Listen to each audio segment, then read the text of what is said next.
Bonjour à tous, bienvenue dans la machine, je suis William Sadrin et aujourd'hui on va parler d'un sujet qui fait toujours beaucoup de bruit dans la presse et dans les esprits aussi de pas mal d'entrepreneurs, qui est le sujet de la levée de fonds. Pour la petite histoire, c'est un sujet sur lequel on a beaucoup de questions de la part des utilisateurs de notre plateforme ou des entrepreneurs qu'on accompagne, sur lesquels personnellement j'interviens pour faire des conférences, des keynotes. En fait, on a tout le temps beaucoup de demandes, donc on s'est dit qu'on allait faire ce format long, voir un peu, vous expliquer notre vision autour de la chose et démystifier un peu quelques concepts, quelques clichés qu'on peut avoir sur le sujet de la levée de fonds.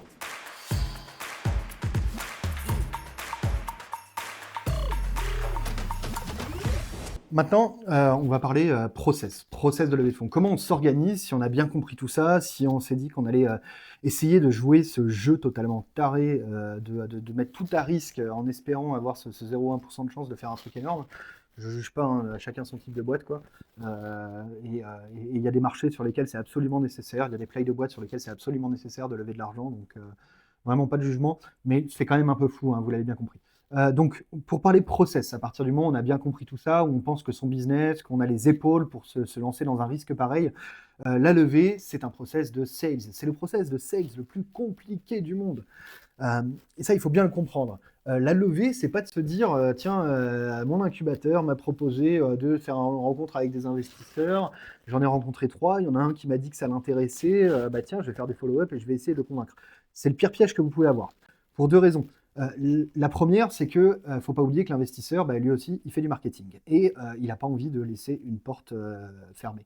Donc en fait, si votre projet l'intéresse de près ou de loin, même s'il n'est pas du tout VC compatible aujourd'hui, mais que peut-être un jour vous serez VC compatible, en fait, il n'a pas envie de vous fermer la porte, il n'a pas envie de vous dire dès aujourd'hui ça m'intéresse pas, parce que si vous revenez frapper à sa porte enfin, vous reviendrez pas frapper à sa porte dans 2 ans si vous arrivez à créer cette boîte VC compatible. Donc lui, il fait aussi du marketing, et donc c'est aussi son boulot de vous dire ah ça m'intéresse, même si c'est pas le cas. Et vous, le piège, c'est de vous dire putain, ça l'intéresse, donc j'ai une boîte VC compatible, et donc je vais essayer d'aller convaincre des investisseurs. Non, vous êtes absolument pas prêt. Et il ne faut pas se lancer comme ça face à des signaux faibles qui sont en fait voilà, des marketing de VC concrètement. Le deuxième piège avec de fonctionner comme ça, c'est qu'en fait, vous allez faire du one by one, vous allez chasser beaucoup trop tôt et ça va vous prendre un temps fou sur lequel vous avancez pas sur votre business. Vous allez chasser des gens, vous allez faire pendant 3 semaines, un mois, 2 mois, 3 mois des échanges avec un investisseur en particulier. Au final, il va vous expliquer que non, ça va pas vous intéresser, ça va pas l'intéresser. Puis vous allez reprendre des relations avec peut-être un ou deux autres investisseurs qui vous avaient dit qu'il était intéressé pour les mêmes raisons marketing. Puis vous allez continuer, puis vous allez vous prendre des refus, votre morale est en baisse, et en fait, vous arrivez, vous êtes affaibli, c'est que le signal est nul à envoyer au marché, quoi. On n'arrive pas à lever. On veut lever, mais on n'arrive pas à lever. Mais c'est juste que vous étiez absolument pas prêt. D'accord? Vous n'avez pas de levier de négociation. Ou alors, si ça fonctionne, vous allez accepter des conditions horribles et une dilution totalement terrible, quoi. Donc, non, c'est un process sales qu'il faut absolument contrôler, maîtriser et qu'il soit vraiment figé dans le temps. C'est super important. Pourquoi je dis que c'est un process sales? C'est parce que mettez-vous à la place d'un investisseur. Il envoie 10, 15 comme vous tous les jours. Et en fait, c'est comme si vous essayez de vendre votre produit à un client qui ressent le besoin, hein. Il a le problème, quoi. Mais sauf qu'il a par jour 10, 15 alternatives potentielles pour résoudre son problème. Et qui sont exactement comme vous, hein, qui vendent la même chose, hein. Une super sortie demain, des milliards et des milliards de performances, quoi. Comment vous allez vous distinguer là-dedans, quoi? Clairement, c'est pas facile, hein. Donc il faut bien y penser, quoi. Donc le process idéal pour lever. Le process idéal, il va se décomposer en 4 phases principalement et il faut vraiment essayer de bien les cloisonner. La première phase, ça va être une préparation discrète, on va dire, du terrain, silencieuse, qui va passer par de l'évangélisation, du lobbying, du network. L'idée, c'est de faire parler de votre boîte. C'est qu'un peu toutes les personnalités qui sont sur votre secteur, les personnalités de l'investissement, qui peuvent être des potentiels actionnaires de demain pour vous, il faut qu'ils soient au courant déjà que vous existiez et que vous avancez et que vous créez de la valeur pour vos clients. Mais pour l'instant, il ne faut absolument pas leur dire qu'on est en train de lever. D'accord? Là, il y a plein de façons de faire ça, hein. Vous pouvez vous rapprocher des entrepreneurs de votre secteur, vous rapprocher des entrepreneurs qui ont par exemple déjà levé de l'argent avec les investisseurs que vous rêvez d'avoir. Voilà, il y a plein de stratégies différentes. Vous pouvez aussi contacter directement les investisseurs avec des prétextes plus ou moins fallacieux, évidemment. Ça peut être en direct pour prendre connaissance, tout en leur disant que vous n'êtes pas en train de lever, effectivement, prendre connaissance de leur thèse, voir s'il y a des choses à faire ensemble. Ça peut être un prétexte un peu plus fallacieux, comme de leur dire ah, j'ai reçu une lettre d'intention d'un investisseur, bah, je voulais savoir ce que vous me proposiez, je voulais pas lever, mais je commence à y réfléchir. Ça va vachement l'intéresser, quoi, parce que s'il y a quelqu'un qui déjà prend le risque de se dire j'ai envie d'investir chez vous, ça envoie un super signal aux autres, quoi. Ils ont plus envie de regarder, quoi. Donc, l'idée de cette première phase, c'est vraiment de passer au moins 3 mois à networker, à faire parler du projet, que votre boîte devienne un peu connue et qu'on sache qu'elle avance, que c'est une start-up, qu'elle a un vrai potentiel de marché, que votre équipe, elle exécute bien, que l'entrepreneur, il est ambitieux, il est solide, quoi. Voilà.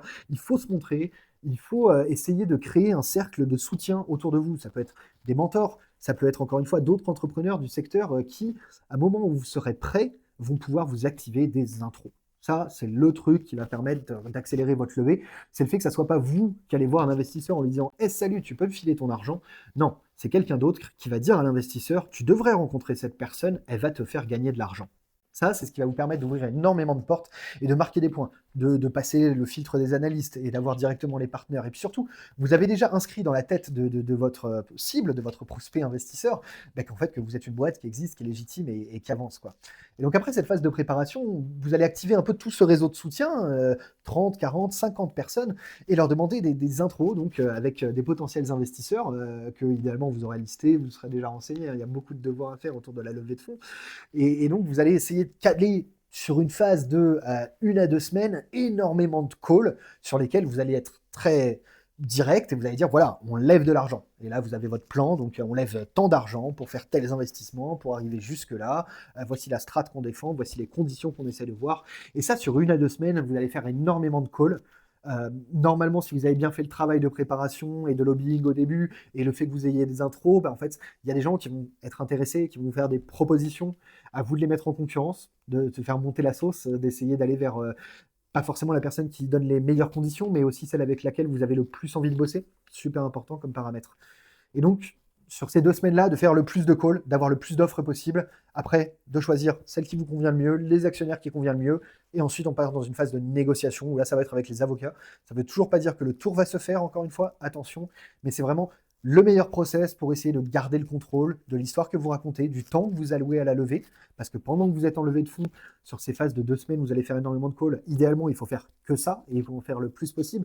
Mais en même temps, il faut que le business il continue de tourner et il faut que vous ayez des avancées, des nouveaux milestones d'atteints à pouvoir communiquer régulièrement avec les personnes avec qui vous négociez. Parce que ce qu'on essaye de créer chez eux, c'est le sentiment qu'ils vont louper quelque chose, encore une fois. Que le train, il est en train d'avancer et qu'il faut qu'il saute maintenant en marche.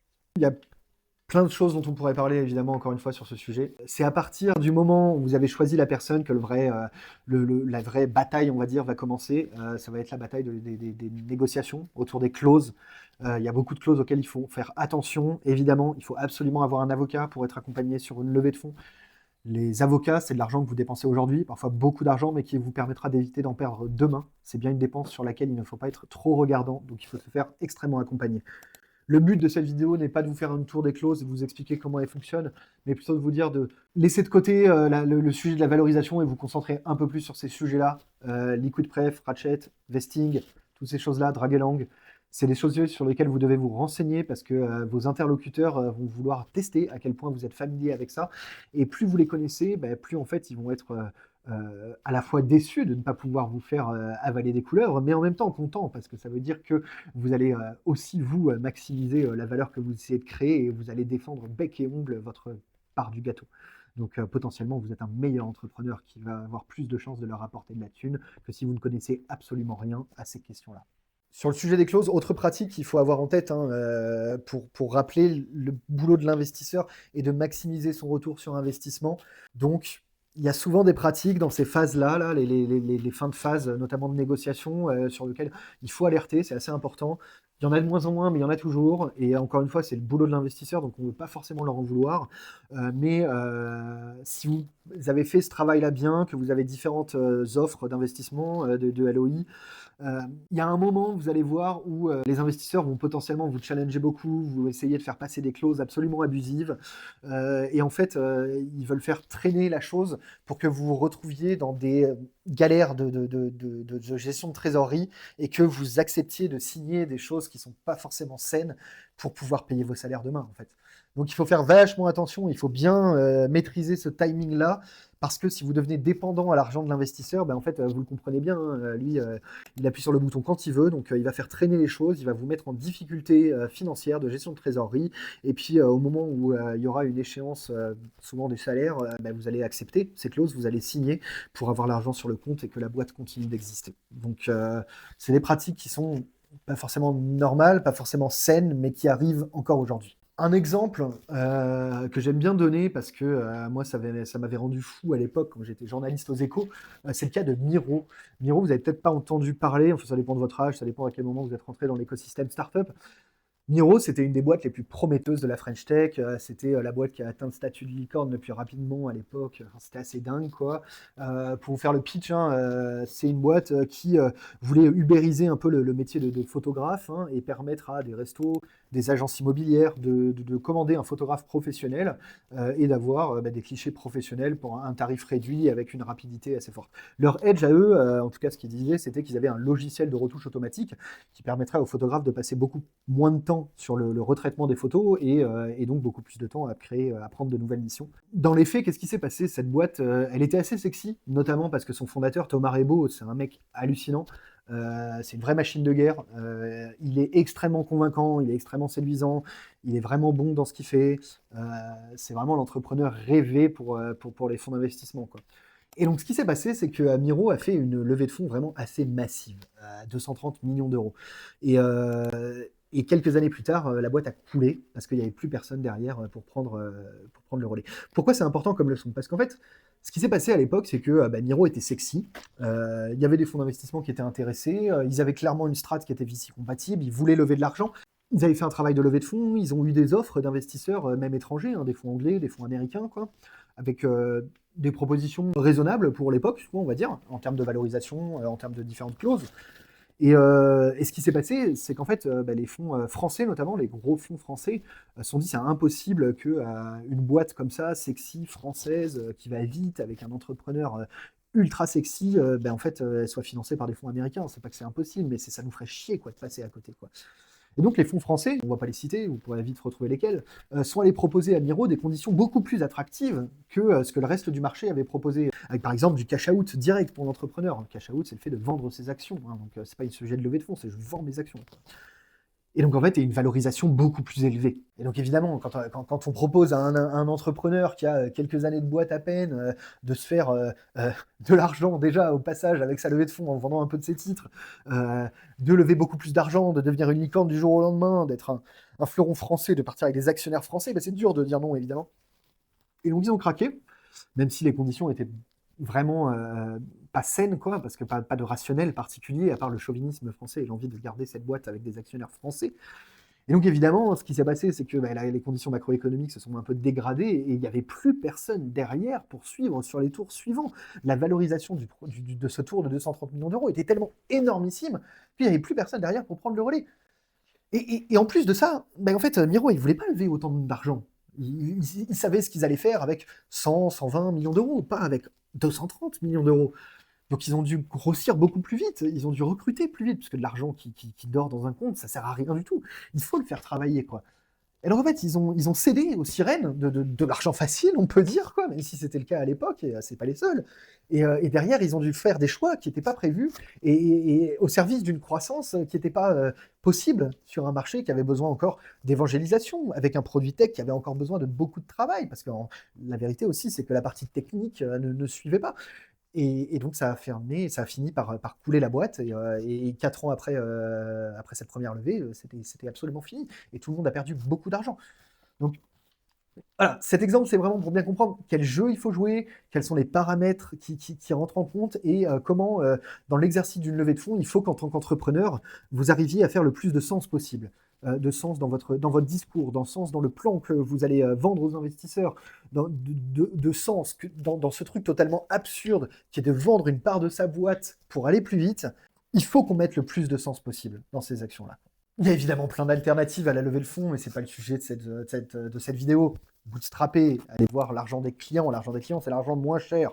C'est le meilleur argent que vous aurez jamais. Il y a plein de belles boîtes qui se sont construites comme ça. Et puis, si ça marche bien, il sera peut-être que dans 2 ans, vous vous reposerez la question de est-ce que je lève ou pas. C'est faisable, ça aussi. Pour conclure, avant de passer aux questions, lever, c'est bien un pacte. C'est un pacte avec une stratégie. Une stratégie, encore une fois, qui a un très faible pourcentage de chances de réussir.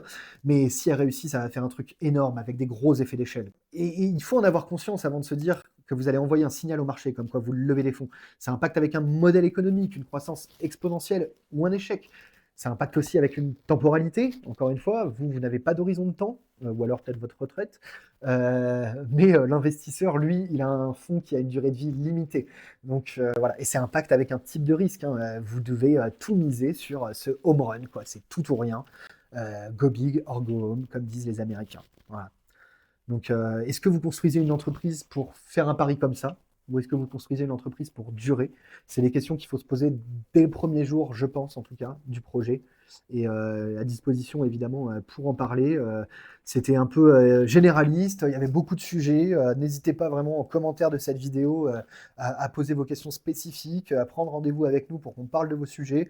On fait de l'accompagnement à la levée de fonds avec nos clients entrepreneurs quand ça fait sens, quand la boîte est pertinente, quand l'entrepreneur comprend bien dans quoi il se lance. Donc n'hésitez pas.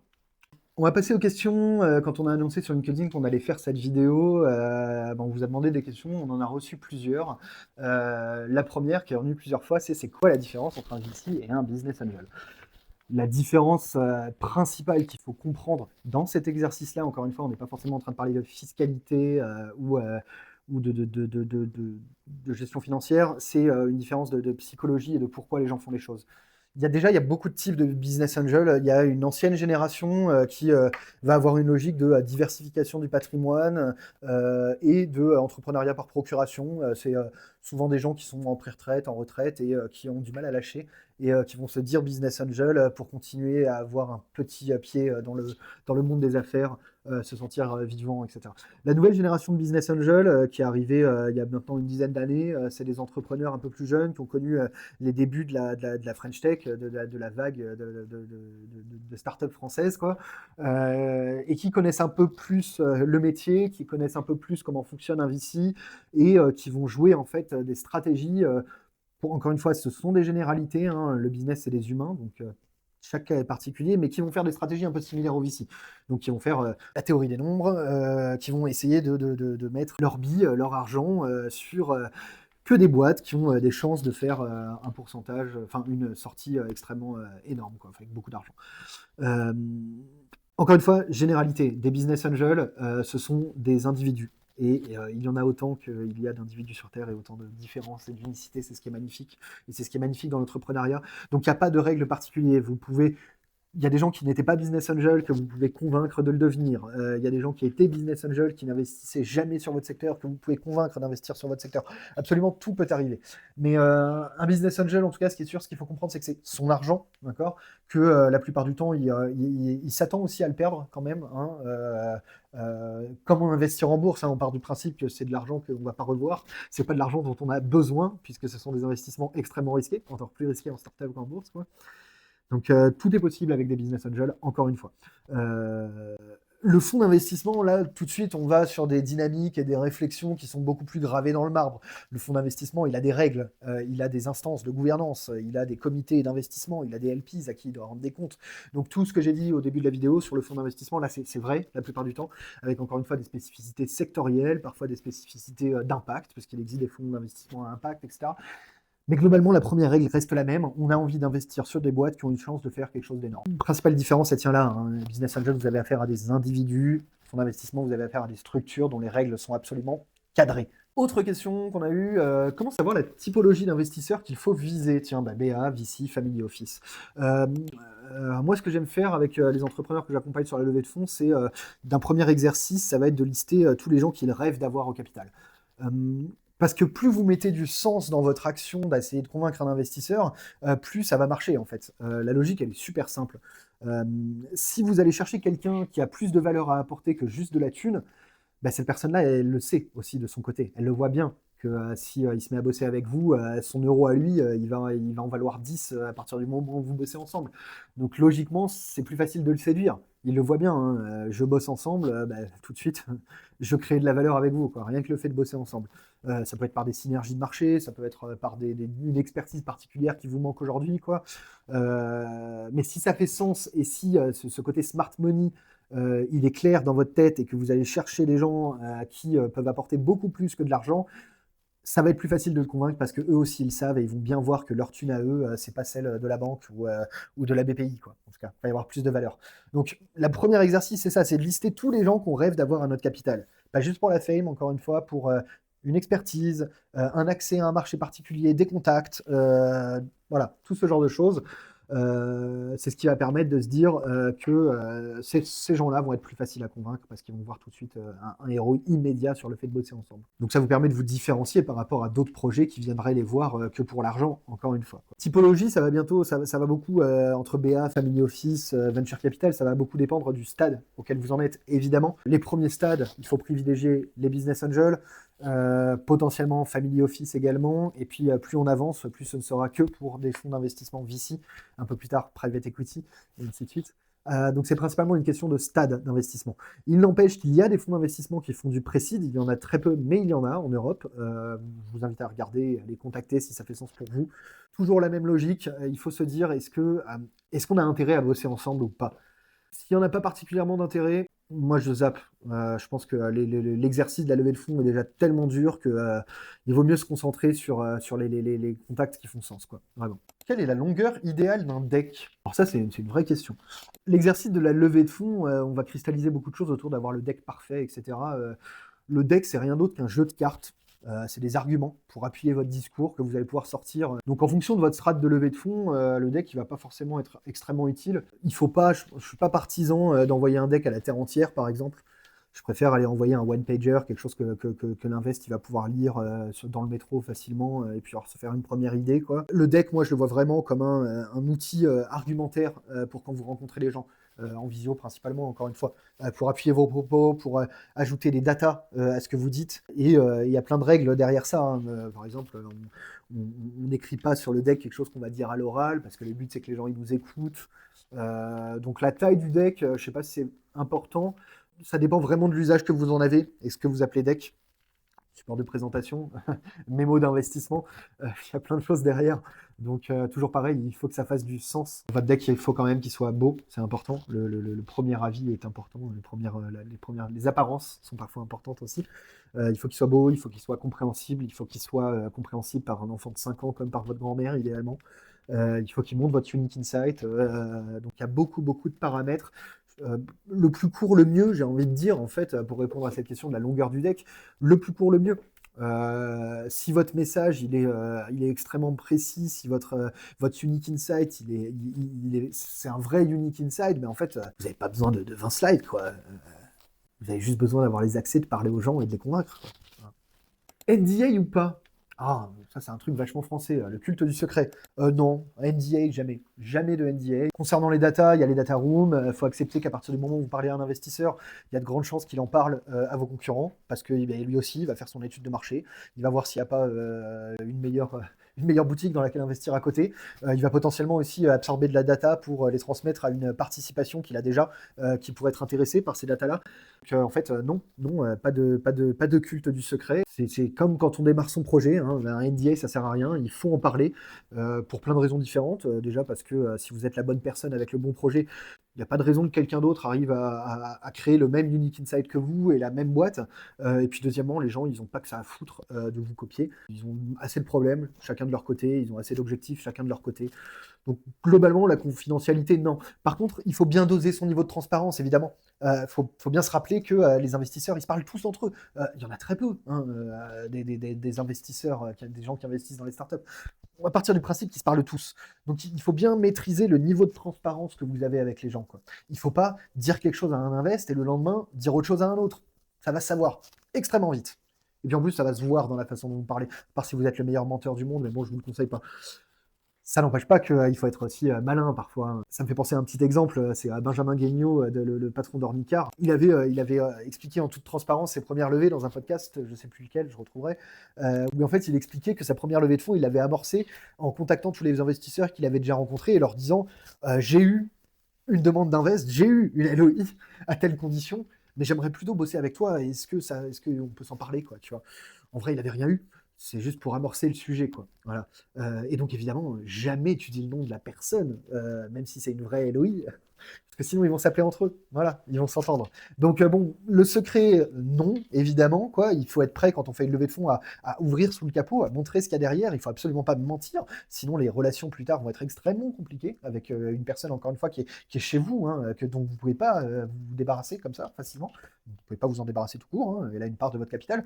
Donc voilà, un exercice d'équilibriste qui est pas en fait si difficile que ça, hein, à partir du moment où on comprend le côté un peu schizophrène de l'entrepreneur, de devoir être très ambitieux, voire même un peu fou quand vous vendez votre projet, et d'être extrêmement réaliste et humble quand vous êtes à l'intérieur, quand vous pilotez, quand vous discutez avec vos équipes et plus tard avec vos investisseurs, puisque une fois que vous avez opéré cette levée de fonds, vous êtes tous dans le même bateau, normalement, encore une fois. Quel est le contenu clé d'un elevator pitch? Ah, ça, c'est un truc un peu marrant, parce que comme vous l'avez bien compris, sur le process idéal de levée de fonds qu'on essaye de pousser, il y a une grande phase qui va passer par du networking, du lobbying, de l'évangélisation.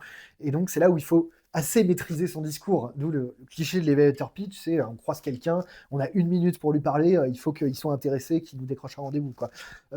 Pour moi, donc, le contenu dans un elevator pitch, s'il n'y en a qu'un à mettre, c'est votre unique insight, c'est votre contrarian truth. Si vous avez une traction de dingue, si vous avez un coût d'acquisition client extrêmement faible, si vous avez une équipe de rockstar, et évidemment, il faut en parler aussi, mais ce qui va permettre de vous dire que votre interlocuteur va vouloir en savoir plus, c'est le contrarian proof, c'est le unique insight, quoi.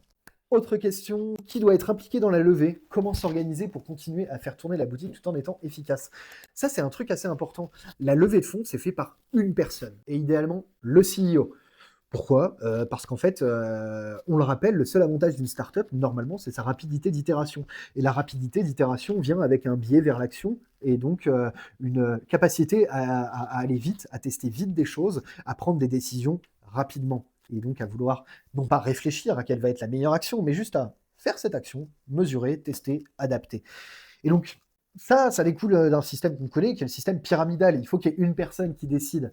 Votre détention capitalistique, par exemple, doit refléter ça. Si vous voulez lever de l'argent, que vous êtes 4 fondateurs, que vous avez chacun 25% du capital, ça va pas être facile. Donc, la personne qui doit gérer, idéalement, c'est le CEO, parce que c'est lui qui va avoir les relations au board, les relations au quotidien avec les investisseurs. L'information et les décisions passent plus vite entre deux personnes que quand il y a plusieurs parties prenantes à la décision. Donc, il faut avoir une personne, comme dans votre boîte, que vous leviez de l'argent ou pas, il faut une personne qui décide, qui soit capable de trancher. Sinon, vous allez rentrer, vous risquez en tout cas de rentrer dans des écueils de réflexion, de prise de décision, de décision collégiale qui vont en fait vous ralentir, alors que votre seule force, encore une fois, c'est la rapidité d'itération. Donc, c'est le CEO, c'est une seule personne qui s'occupe de la levée, c'est la personne qui est en charge de prendre des décisions dans la boîte, de trancher quand entre les différents associés, entre les différents partenaires, il y a des dissensions, il y a une personne qui est chargée de trancher, c'est cette personne-là qui doit faire la levée. Et la logique est vraiment simple, c'est que la communication passe plus vite, les décisions sont passées plus vite. Donc voilà, il faut accepter ce système pyramidal qui est nécessaire dans la startup, quoi. On espère que ce format t'a plu. N'hésite pas à liker, partager et surtout à t'abonner au compte de la machine pour ne rien rater de nos prochains contenus.